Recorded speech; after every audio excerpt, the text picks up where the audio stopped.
Welcome back to Music Kingdom. It's been a few weeks since we last blindly reviewed a metal song, but despite that, we've still been getting comments and requests for more. And with that in mind, I believe it's time to further educate myself, so in this video, we will be listening to, giving a music theory breakdown for, and blindly reviewing Run to the Hills by Iron Maiden.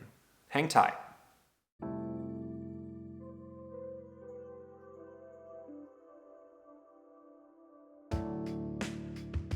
Hey music lovers, my name is Francis. If you'd like to support the work I put into these videos, click the like button and subscribe to the channel. And of course, if you'd like to support the channel even further, you'll find Music Kingdom's Patreon and other affiliate links in the description below. Alright, now before we give the song a listen, first let's briefly talk Run to the Hills by Iron Maiden. Run to the Hills was the first single released from the third studio album by Iron Maiden titled The Number of the Beast. Now to my knowledge, The Number of the Beast is the only Iron Maiden album to have both Bruce Dickinson and Clive Burr. But even more important context worth noting, in my opinion, is that this is the first single to feature Bruce Dickinson as the lead vocalist of the band. What I've also gathered as well is the song being released as a single of this album was a pivotal moment in propelling Iron Maiden to international stardom. And even though the song isn't some abstractly composed work of art that's 7 minutes, 10 minutes, 14 minutes, it still would seem that Iron Maiden found some sort of missing piece to the puzzle of their future and longevity with Bruce Dickinson joining the band. Now specifically regarding the subject matter of the song Run to the Hills, it's got a politically righteous message to some extent, documenting the colonization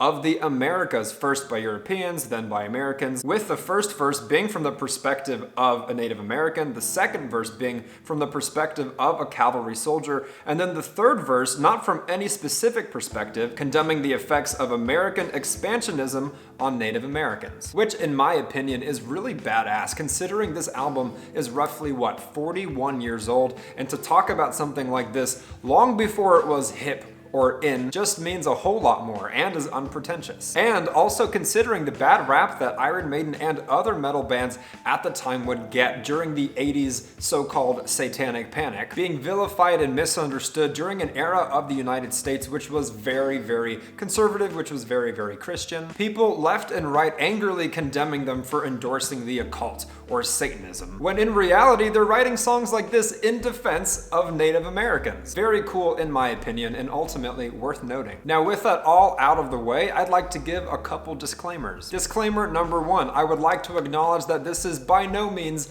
a deep cut by Iron Maiden. It is very well known and common knowledge that Run to the Hills is certainly one of their biggest hits in existence. It even charted on the top 10 and, as mentioned, was released as a single. So why did I choose it as opposed to another song I was considering by them, which would be Phantom of the Opera or other longer, more abstract pieces like that? The answer is quite simple, which is that I am still dipping my toes into the world of Iron Maiden, and I just think it's natural to get a lot of their hits out of the way first before I dive a bit deeper into their more complex works of art. Second disclaimer, I would like to acknowledge a lot of the comments in the previous Iron Maiden review that I did saying that I should have done a live version of the song. And I hear you, I totally get it. Someone could listen to Billie Jean and I would say, yeah, but have you watched it? So my logic is, before I go and appreciate something done live, which according to you guys is generally even better when it comes to Iron Maiden, I think it's necessary to familiarize myself first with these studio recordings so that then I can go and watch it live and appreciate it even more. Alright, at long last it's time we give the song a listen, and just a heads up, I will be pausing periodically to share my thoughts and ultimately to avoid any copyright strikes. And as always, be sure to stick around after the song for a music theory breakdown from our expert, and then we're going to divide the song into specific categories, grading them each and arriving at an overall score.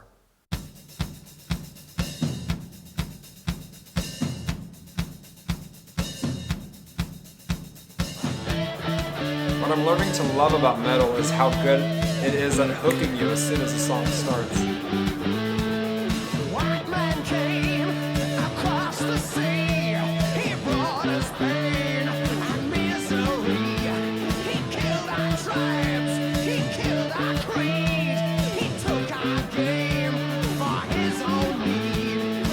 Just get right to it lyrically.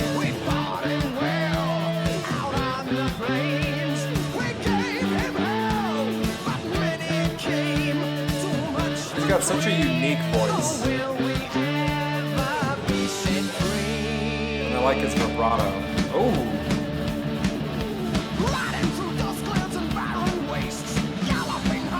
Such a smooth transition.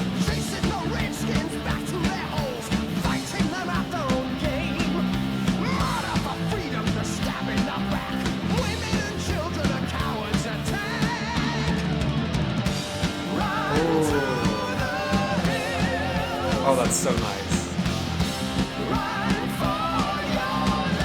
I don't care what the genre is, when you have harmonies,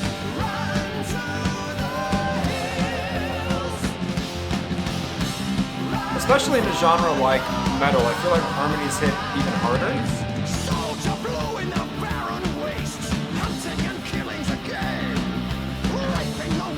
Oh my god.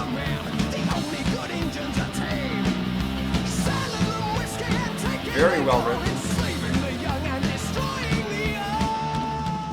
Thoughts so far, it's really no wonder why this song was selected as the first single for the album. What I'm very impressed by is they've managed to maintain the feel of a longer metal song without sacrificing the integrity or the creativity in order to get it better suited for the radio. So in my opinion, that's super well done. In addition to that, I love the vocals of Bruce Dickinson. I think they're so distinctive and unique. Sometimes it feels like he's almost rapping, other times he just decides to belt it with that kind of slow vibrato. Assuming that the length of the song was probably on their minds as well, I also find it impressive how seamlessly they were able to just jump into the lyrics, which, with how well written they are, grab you from the start. Now, obviously this isn't some compositionally abstract 9-minute piece of art, but for what it is, and especially with the time restraints they were likely working with, super respectable nonetheless.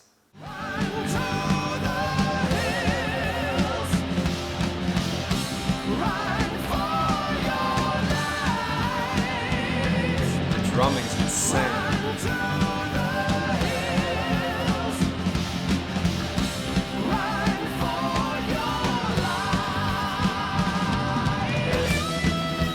Oh. Oh my god.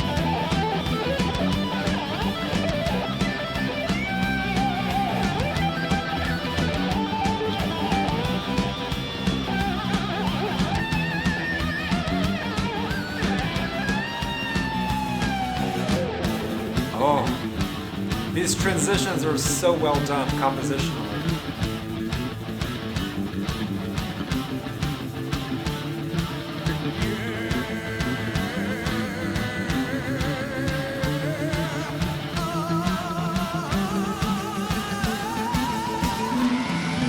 Oh, he just did like a vocal scale or like a vocal exercise in a song. And I like how he uses his voice like an instrument.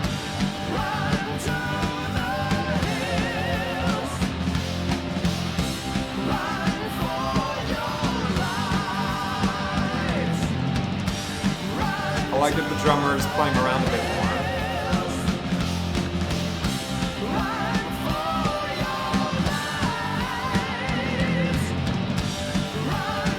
This must have blown people's minds 40 years ago, because it's still pretty mind-blowing.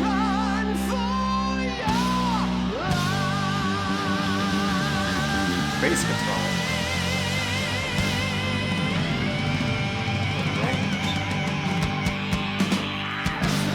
Whew. What a finale.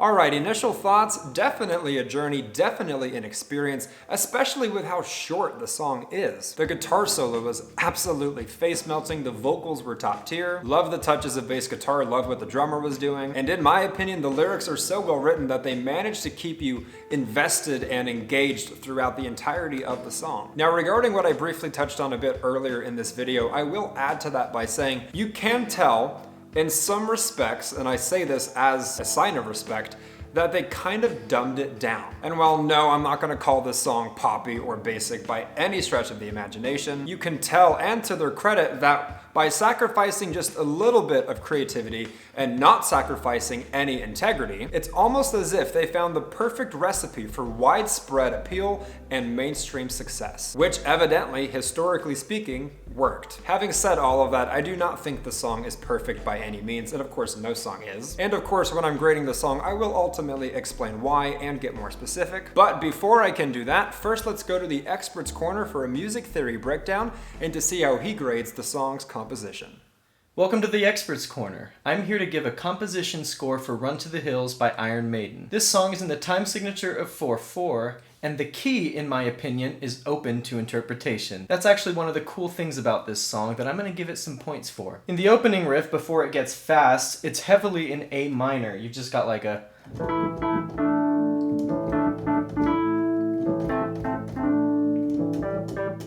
That's basically just an A power chord with a melody that reveals it to be A minor. However, once the tempo picks up, we're hovering much more around a D power chord. So it go, there goes. So it kind of just goes D power chord, C power chord, D power chord, C power chord, A power chord, C power chord, F power chord, and back to D power chord. That leads to my favorite part of the song, the chorus, which I would say is in C major. You've got G major, F major, C major, G major. Now those might be power chords in the guitars, but the vocal melody gives them the major qualities to them. Run to the hills, run for your life. And then you've got that amazing guitar solo, which I would say is in the key of G major. So you've got an E power chord, a G power chord, a C power chord. So how many keys is that so far? 3, 4? I don't know, but it's cool. It makes this song cool. So scoring it compositionally, it's kind of a mixed bag. It's mainly power chords, nothing very complex, but on the flip side of that, you have the fact that there are so many different keys that it seems to be in, combined with really good melodies, killer drumming, a killer guitar solo. And so with all of that considered, I'm gonna give this song's composition a 7 out of 10. Back to you, Francis. A very special thank you to our expert for providing a music theory breakdown and giving the song's composition a healthy 7 out of 10. And now it's time to divide the song into 4 more specific categories, grading them each and arriving at an overall score. Now regarding production specifically, I'm inclined to score it another healthy 7.5 out of 10. Similar to other reviews we've done on this channel for metal songs, regarding that genre specifically, I personally find the category of production being the most difficult one to gauge and ultimately score. Reason being, as I'm sure you guys know very well, the genre of metal, or even hard rock for that matter, is produced very practically, very simply, bare bones, so that they can go and replicate it with ease when they perform it live. As opposed to other genres of music that will either use playback of the track with live vocals on top of that track, or it's also common in other genres of music to, instead of doing it live with a band or even using a playback track, they just do an acoustic version of it. So when I'm giving this song's production a 7.5,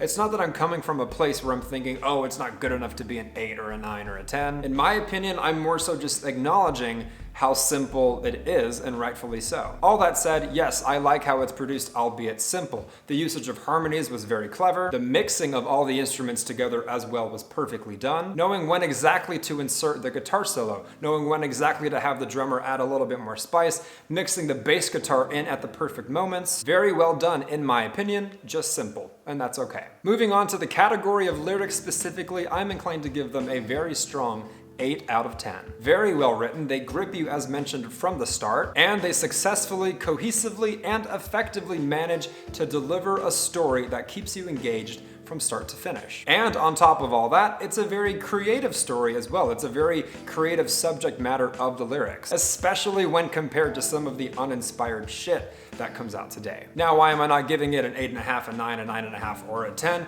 Simply because, in my opinion, I have heard better written lyrics than this, not just by other historical artists in the history of music, but also Iron Maiden themselves, which is okay. Not every song is going to have the best written lyrics ever. 8 out of 10 is still, in my opinion, great. It's just that there are other songs that either are more poetic or have better wordplay, that flow more naturally, that are better at rhyming, so on and so forth. All right, up next we have the category of vocals specifically, and I'm inclined to give them a very rare 9 out of 10. As mentioned way earlier in this video, there is literally a part of the song where Bruce Dickinson is doing vocal warm-up exercises in the form of scales. Not literally, but almost. And not just that moment, for the entirety of the song, he's showing off his range, going very low, going very high, flexing the vibrato, luring you in at some points when he's almost talking, and then boom, like the flip of a switch, he just belts a note, very effectively using his voice as an instrument and melting faces in his own right. Anyways, Bruce Dickinson absolutely slayed it, demonstrating beautifully what a 9 out of 10 looks like and sounds like regarding a vocal delivery. Alright, now arriving at our final category of originality, I'm inclined to give it a very strong 8.5 out of 10. Whether we're talking about lyrics from 40 plus years ago in the defense of Native Americans, whether we're talking about fitting the style and aesthetic of a 10-minute metal song in the time frame of something more radio friendly, whether we're talking about the beautiful usage of harmonies, how the composition and production, albeit simple, effectively immortalized this song and made Iron Maiden even more widespread, bringing in a whole new generation of listeners, so on and so forth. In my opinion, very deserving of an 8.5 out of 10. Now, the only reason I'm not giving it anything higher than that is simply because regarding originality, other synonymous words would be inspiration, creativity, artistry, expression, so on and so forth. And while I do feel that this is a very original song, which is why I'm giving it an 8.5, I do feel that there are other songs out there, not just by Iron Maiden, not just in the genre of metal, but in the world, that are truly compositional abstract pieces of art that might be 10 minutes. That sounds so unlike anything else that exists in the world. That kind of stuff is what I reserve 9s and 10s for, so an 8.5 really is a compliment, being pretty much as close as they can get. So now if we add it all up, including the expert's composition score, and average it out, Run to the Hills by Iron Maiden from their third studio album, The Number of the Beast, released in 1982, gets a very strong 8 out of 10. As mentioned, in my opinion, once you get above a 7.9 and enter the realm of 8, 8.5, 9, 9.5, and 10, I consider a song truly great. And this song evidently is no different. It has stood the test of time. It is literally iconic. However, is it in the elite tier of best songs ever made by anybody ever? Is it even the best Iron Maiden song ever? No, but it's still great, and that's reflected in the score. Now, as usual, let me know in the comments down below whether or not you agree. Am I right on the money? Am I batshit crazy? Am I somewhere in between? As well as what your favorite Iron Maiden songs are, and what other songs, whether by them or anybody else, this channel should review next. As mentioned, if you'd like to support myself and the work I put into these videos,